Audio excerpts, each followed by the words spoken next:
will bring together this meeting of the Parks and Recreation Committee. My name is Roxanne Murphy, and I'm the chair of the Parks and Recreation Committee, and I am joined by fellow committee members, Councilmember Vargas and Councilmember Weiss. We have 3 agenda items to discuss this afternoon, and the first is a rate change for park open space and the Woodstock Farm facility. So what's going on is we're seeing a decrease in reservations for our open space for our parks. And so as such, we would like to increase I can start over. We're seeing a decrease in reservations for open space. So then we want to decrease the fee to try to get more people to use our open space for our parks. And then at the same time, the Woodstock Farm has become a very popular space for different weddings and types of events. And so we're recommending, staff is recommending an increase in those fees. But at the same time, we've done no outreach about the Woodstock Farm, and this is going so positively and generating revenue for our city. And even with this increase that is being recommended, it's not anything that will be overly lacking competition. So other areas charge even more for such facilities, and so this will hopefully just generate even more revenue for our city, especially if we were to do any positive anything above word of mouth outreach. So our staff is here to walk us through this and anything I've neglected to say. Thanks. James King, Parks and Recreation Department. So let me add just a few more details. You did a great introduction.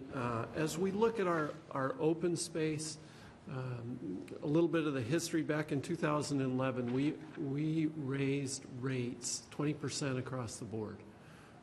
Then in 2013, we were looking at open space rentals because groups, for example, could come in and reserve a shelter and have a huge picnic of 750 people there and only pay a small fee for the shelter, but they would tie up all of the parking and all of the open space around it, or races or other things would do that. So we were trying to adjust our open space rates to more reflect the impact on the park and the other users and how much it costs to clean up after events like that.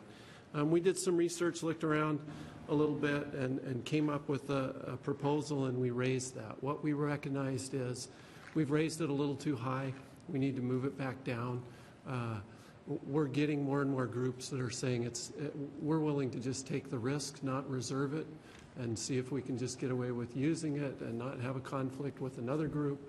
We don't want to get in that situation. We want people to be reserving it, and so that we know what's going on and we can reduce those conflicts and cover those costs of picking up garbage and all the different impacts that happen. So that's the open space rate, and as you can see, the proposal is for non-commercial events, $20 an hour, $200 a day. For commercial events, $40 an hour, $400 a day. So then for Woodstock, I think just a few more details. Back in 2011, we essentially didn't use it. It got very little use. In 2012, one individual came forward and asked if she could get married there. That led to 7 weddings, 15 different reservations. In 2013, 34 reservations, 17 of those was weddings. This is with no outreach or advertising. This is just word of mouth. This year, we already have, for 2014, 62 reservations, and 39 of those are weddings. So the word is spreading quickly. The reason we haven't been advertising is because we have a septic system that's failing. This year we are closing down the park in the end of August, and we'll be replacing that septic system. We're also making various improvements and changes along the way as we have resources to accommodate the different groups. You guys were just out there a week ago. Hopefully you noticed some of the improvements that are coming along out there. We're pretty excited to keep going with this and get it up to speed. So the rates that are proposed, you can see the old rates, the new rates. Again, as Roxanne explained, we're on the low end as we look around at what others are charging, particularly for weddings, and it makes sense to raise ours up a little bit, especially at the rate that reservations are coming in.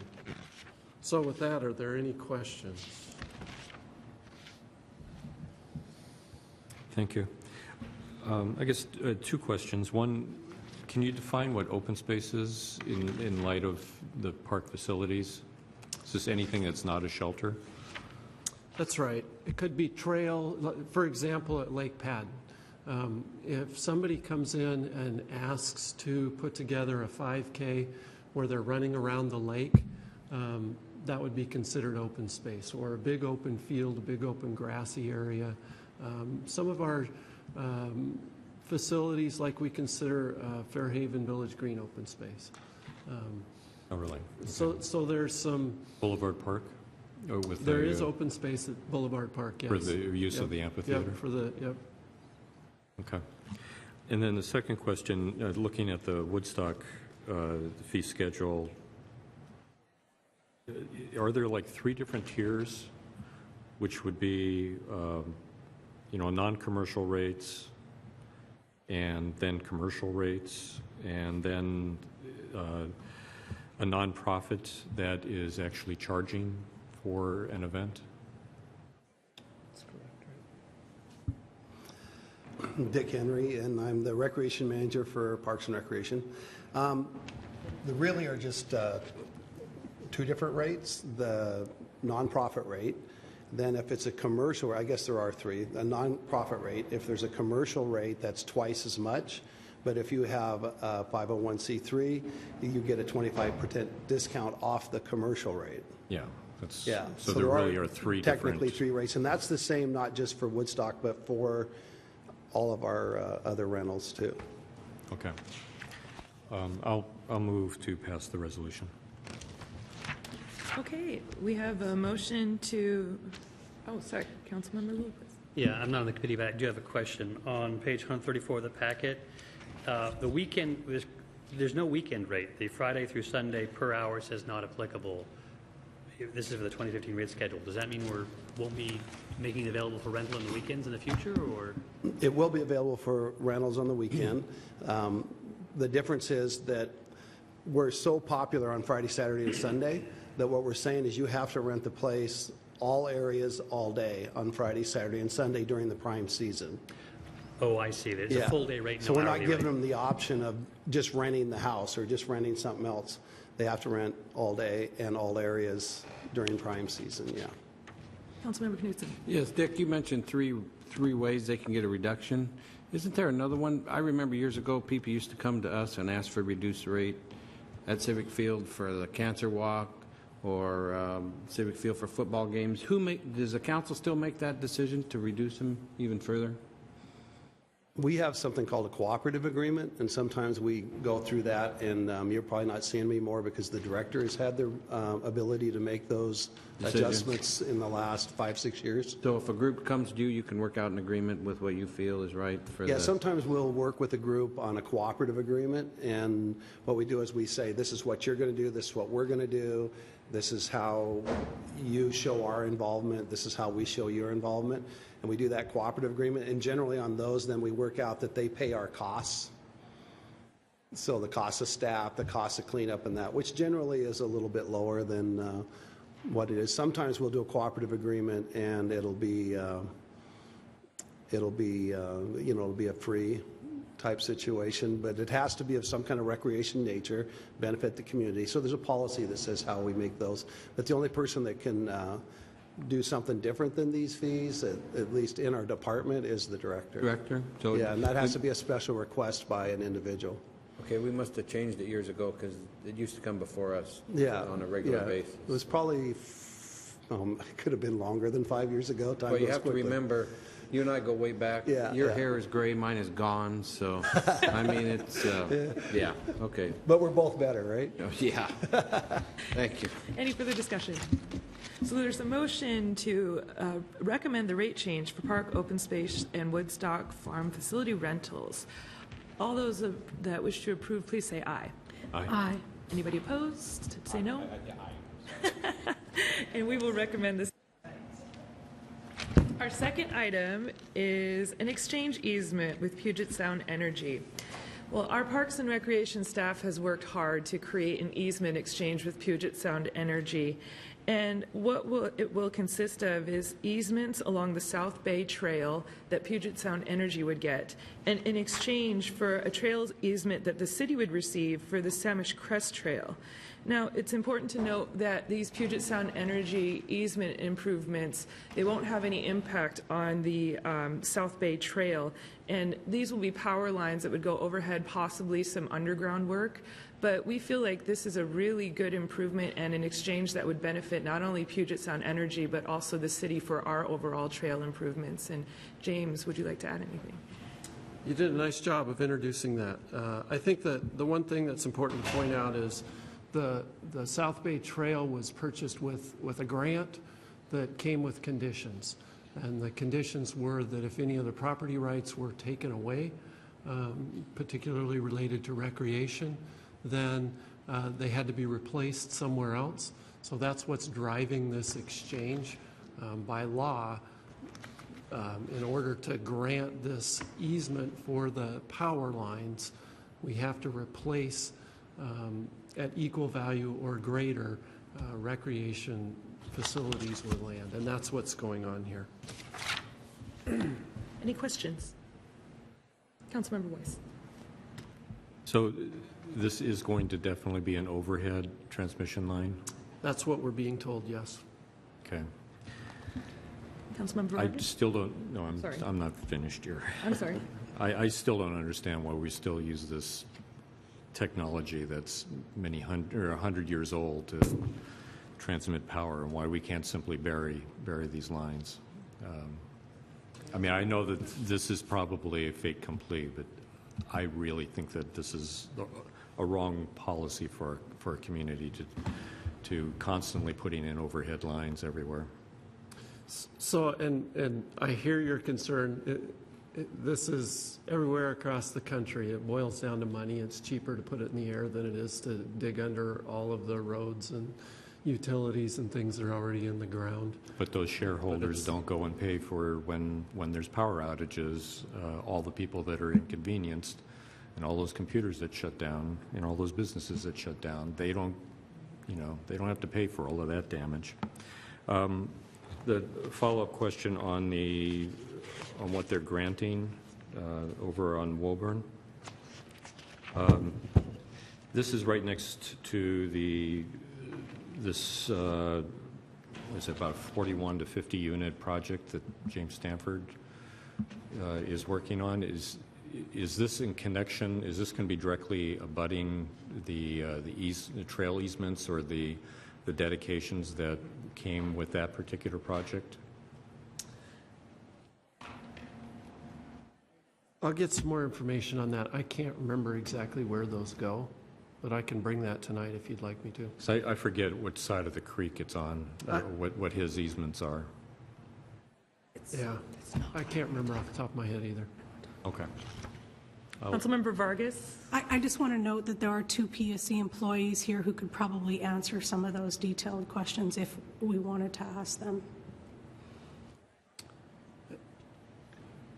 I think, yeah, if they have the answer, great, but that's related more to the subdivision process and what was dedicated in that process. Yeah, my question has to do with a couple of years ago we had approval for a subdivision, and whether or not the land dedication that was part of that subdivision was adjacent to the land dedication that PSC is offering under this proposal.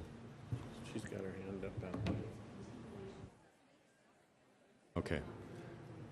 Okay, so she's, just so that the camera understands it, she says that this is a continuation of that trail, and so that would be part of that. Okay. Anything further, Councilmember Weiss? Pardon? Anything further, Councilmember? Voting to approve. Okay. We have a motion to approve the exchange of easement rights with Puget Sound Energy. All those who approve, please say aye. Aye. Those opposed say no. And any abstentions? I'll recuse myself because I'm an employee of Puget Sound Energy. Okay, we will bring this recommendation forward tonight at the meeting this evening. Our third agenda item has to do with the fact that we recently held a council retreat, and a topic that came up is that there are certain areas of our community that really need park improvements, trail improvements, and so in exchange for that, the mayor said that she could bring forth a presentation about the level of service. That will help us analyze exactly where we need to do such park, recreation, and trail improvements, and I will hand it over to James King. Thank you. James King, Parks and Recreation Department. So I want to talk about, as I talk about the parks level of service, which is an interesting subject, I want to talk about a couple of different ways that we look at that level of service as we're making decisions about where new parks and trails should go, where land should be purchased, subdivision processes, and those sorts of things. So the first is number of acres per 1,000 residents, and I'll talk about that a little bit, and then I want to talk about home proximity to facilities. So the first one, number of acres per 1,000 residents. This is a national the National Recreation and Parks Association have come up with this standard of 34.4 acres of parkland per 100,000 or per 1,000 residents. What that's based on is looking at, on average, as you look at communities, how much space does it take to have adequate ball fields, trails, playgrounds, open space, all of those facilities that are requested in a community. And that's where they've come up with the 34.4 acres. In 2008, the City of Bellingham City Council adopted a standard for our city of 35.8 acres of parkland per 1,000 acres. So that's just slightly higher than what the recommended standard by the Parks Association is, Parks and Recreation Association is. So as we look at our community, and look at a map of the parks are the darker green, the open space are lighter green, and you look at how they're distributed across our community. There is discussion about it's greener in the south than it is in the north, and that's true.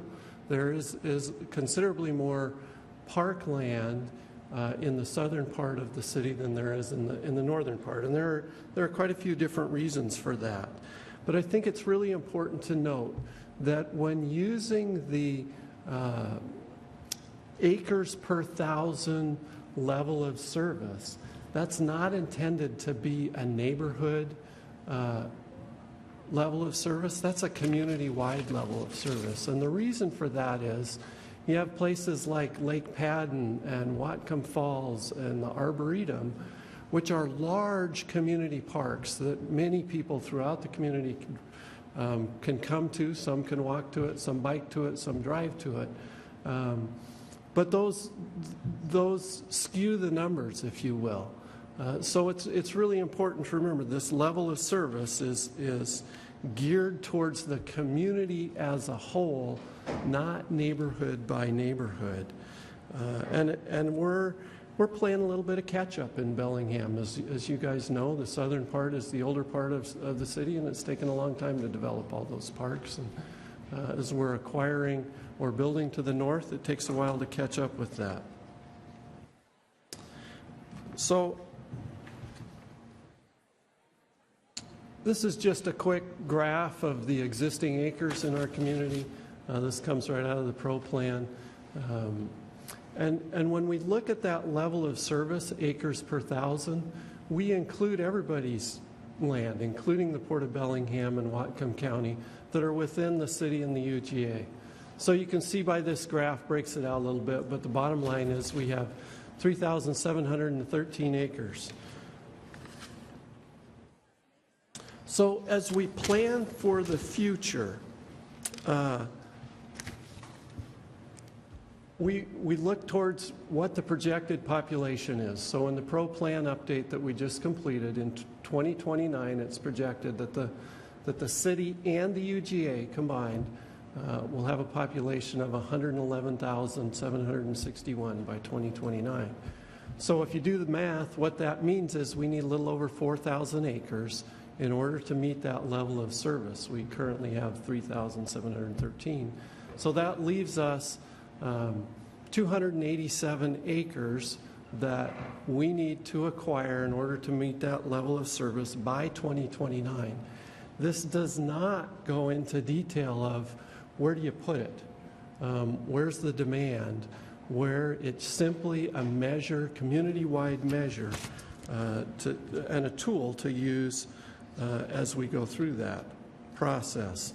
So the next level of service that I want to look at is proximity to homes. And our level of service that we use, again, this is developed through research across the country, and how do you provide that best level of service? And it is that you have a neighborhood park within a half mile of every home, a trail within half mile of every home, and a community park within a mile. So as we look at that, the statistics say that if you're successful in this, it's more likely that people will use those facilities. And as you look at, for example, health issues such as obesity and cardiovascular disease and those sorts of things, we're trying to encourage people out. We understand it's important both for health and for community and socializing and all the many reasons that we like to use parks. So it's important to get them in proximity to people's homes so that they'll use them. So based on that measure, this is the kind of map that you get. These are our existing facilities. The darker green circles are half-mile circles around our existing neighborhood parks. And again, for those of you who don't know, the difference between a neighborhood park and a community park basically boils down to facilities, restrooms, and parking. Many of the neighborhood parks are designed to be walked to. There isn't a lot of parking around them. There's often not restroom facilities at them, though they may have a playground or some open space or a place to play basketball or those sorts of things. Whereas a community park has parking, has restrooms, has more developed facilities. It's where you see much higher density or development for park use. So as you look at this, whoops, ran away with me. So as you look at this, you can see there are some holes, particularly to the north. The cross-hatched pieces are pieces that have been bought but haven't been developed or are in the process of being developed. But you can see in the Cordata area, in the Bakerview Road area, in the Barkley Village area, in the north, there isn't a lot of facilities. So that leads us to a map that looks like this. This is where we need more parks like that. Again, the smaller green outlined circles are where we're recommending, based on this level of service, where neighborhood parks go, and then the larger brown one is where a community park would go. Now, it's important to note that you can't, this is a tool, it's not perfect. You can have a park a couple of 100 feet from somebody's home and there may be a freeway in between. So you have to go back and look at access and can people really access a park? If not, you have to put one on the other side of the freeway in order to meet that level of service.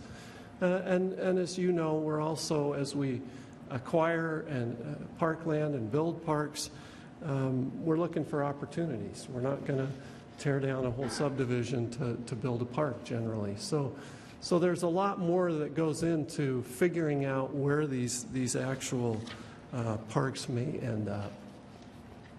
So I hope that gives you kind of a brief overview of level of service at a couple of different levels, how we're looking at things, clarifies that yes, we do know that there's not as many facilities or parks in the north.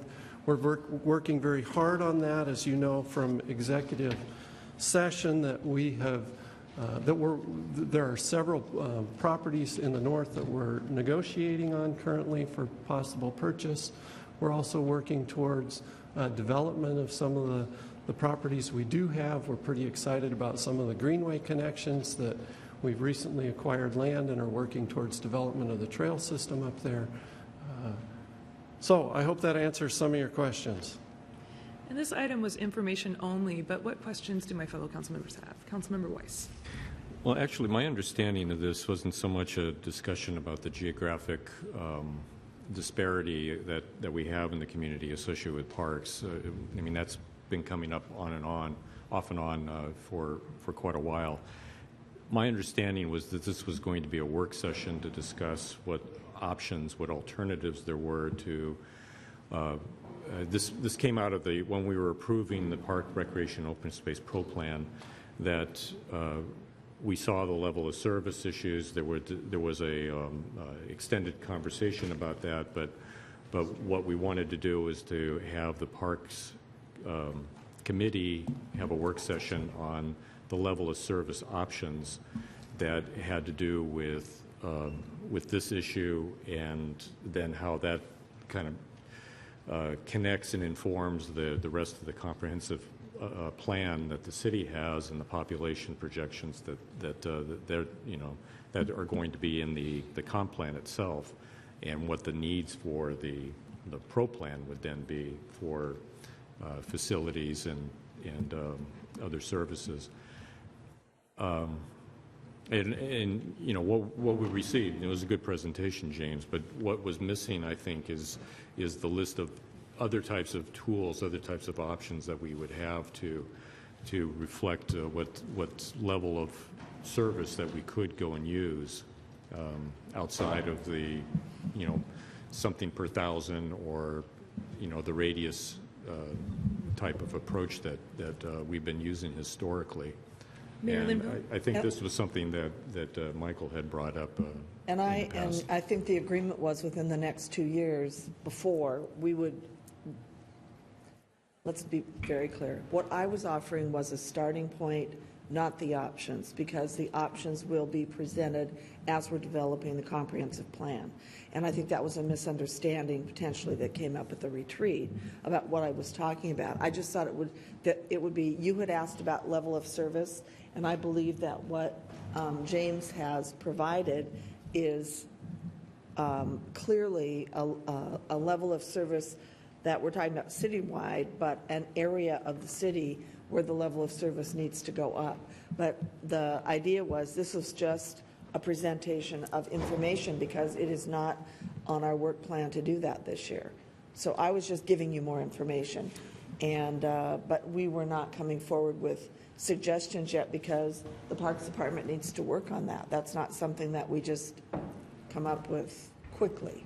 Well, if I can continue, my understanding was that if we have the pro plan itself will need to be have a very quick update at the time that the comprehensive plan gets approved in a couple years. That would include this type of work, this type of review of the levels. I think that's correct.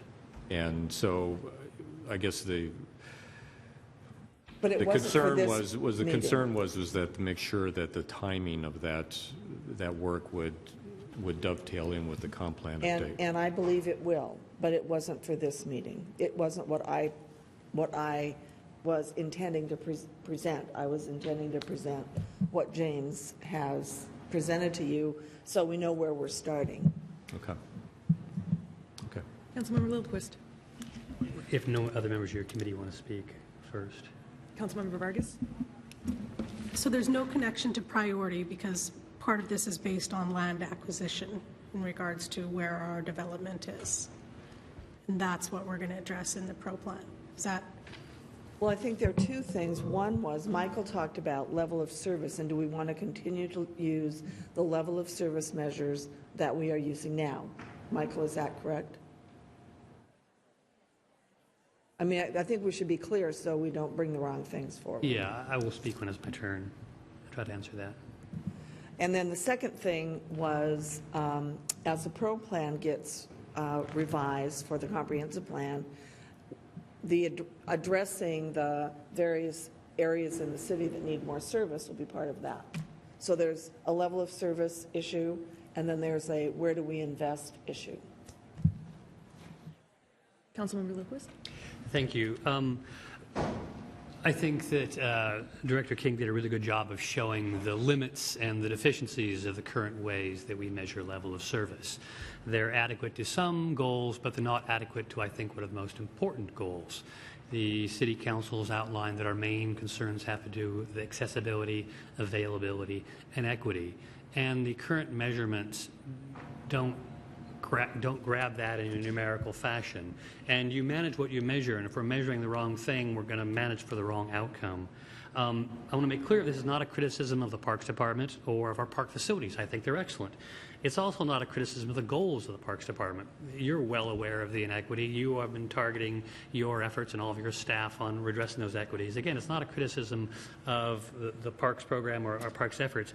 It's a criticism of the actual measurement, the one thing that we passed, the one policy direction that we give. And I know that we will be rolling the next update of the PRO plan in 2 years into the entire work. But before the staff begins its work, I think that the City Council should give policy direction. I would like the City Council to give policy direction to say that we want actually different ways, modern 21st century ways, I would prefer them to use GIS systems, to figure out better ways of measuring directly accessibility and availability and equity. And drawing circles on a map is a 20th century way of doing it, but I think that we have the tools and instruments already available within our city to do it in a 21st century way. But I would like some agreement that we want to move towards those sort of measurements. That's a policy direction I think we can give now, well in advance of the department giving its work. I wanted this policy discussion to take place sooner, so that in 9 months or a year, when they actually begin doing their work, they'll be marching in the correct direction. And we plan on having that discussion with you before the Parks Department does its work, so we're not offline. But we also have a work plan for this year that the Parks Department is doing, and we were not planning on coming up with those specific options or policy discussions. I think the goals that you've just given are the goals that the Parks Department will be aware of when they bring options back to you, but it's not something that we were going to be working on right now. I guess one thing that would be useful is for the committee to discuss whether or not mine is a minority view or whether it actually is an opinion shared by the rest of the council. And I think the main thing that the administration would need to know is the timing, because I think we agree on what needs to be done, but the timing is what I hear Councilman Lilliquist would like the timing, and Councilman Wise would like the timing to be sooner, and we would like to work it into the Parks work plan. So, any other council members wishing to speak? Member Weiss. Yeah, just to be clear, it's not an issue of wanting to have it sooner. It's just to make sure that it doesn't get lost and that it matches in with the timeline of the comprehensive plan update, and that will work. And I got assurances that you said that will be covered. So right. I mean, and I think that assurance came when Michael made the suggestion. We said yes. Anything further? And one last point is that, Michael is making a good distinction about the accessibility and and the availability. It's also, I think, just an issue of we can use the per thousand count in order to acquire property, in order to say that we've satisfied our level of service.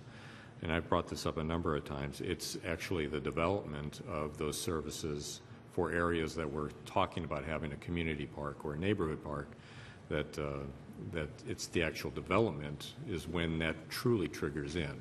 It's just simply having the property out there that's unusable. It's not helping us. It's not really meeting the level of service. But I think we know all of that. We know. Well, and I just wanted to say, just to be totally clear, we get so much community input from our citizens about where these parks are and where they should be. And I just want to make it clear that we're listening to your feedback, and we share that concern from our administration to the City Council and our Parks Department. Just give us some time, and we're going to try to improve this as we go. Any other feedback? questions? Councilmember Vargas. I just wanted to thank you, James. This is a really great map, and I think it's wonderful for the public to see that we are aware of areas that need more parks, and it's not that we're ignoring it. It all happens, but it doesn't happen overnight. So thank you. Anything further? Seeing none, end of committee. Thank you, everyone.